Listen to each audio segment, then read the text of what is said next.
என் பின்னாடி இருக்குது பார்த்தீங்களா ட்ராயிங்கு செம்மையாக இருக்குங்க.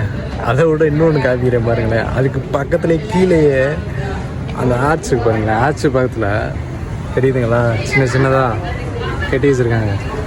ஆட்டோ இருக்கும், அவ்வளோ பிரமாதமாக இருக்குங்க. உங்களுக்கு எடுத்து காமிக்கிறேன், வேணால் பாருங்கள், நல்லாயிருக்கும். என்னன்னு தெரியுதுங்களா, இந்தியா மேப்பு செம்மையாக இருக்குங்க. பார்க்குறதுக்கு அவ்வளோதான் இருக்குது, பார்த்துக்குங்க. ஒர்க்குலாம் செம்மையாக பண்ணியிருக்காங்க. இங்கே பாருங்கள், அந்த பேரிச்சம்பழம் தான் நினைக்கிறேன். இது செம்மையாக இருக்குங்க. இது கிளாஸில் பண்ண மாதிரி இருக்குங்க. அதெல்லாம் ஒர்க்கு நீ பாருங்கள், அவங்களோட இதை பூரா அப்படியே செதுக்கி வச்ச மாதிரி இருக்குங்க. பாருங்களேன், பாருங்கள், அவங்க கண்ட்ரி எந்தெந்த கண்ட்ரி போனாங்க அதெல்லாம் இது பண்ணி வச்சுருக்காங்க பார்த்தீங்களா. இது எங்கே அவங்களாம் இருந்தாங்க அந்த காலத்தில், அதெல்லாம் இது பண்ணி வச்சுருக்காங்க பாருங்கள். சிங்கப்பூர்லேயே எத்தனை இடத்துல, சிங்கப்பூர் பக்கத்தில் ஸ்ரீலங்காவில் இருந்துருக்காங்க, கேரளாவில் இருந்துருக்காங்க, மஸ்கட்டு ட்ராவல் பண்ணி போயிருக்காங்க.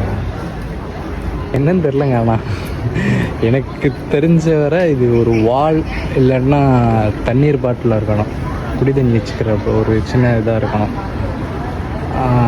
ஆர்ட் ஒர்க்கு செம்மையாக இருக்குங்க. பாருங்களேன், எனக்கு ரொம்ப பிடிச்சிருக்கு இந்த இடம்லாம். பகலில் வந்திருந்தால் இன்னும் நல்லா காமிச்சிருந்துருக்கலாம். நிறைய இருக்குங்க அந்த இடத்துல.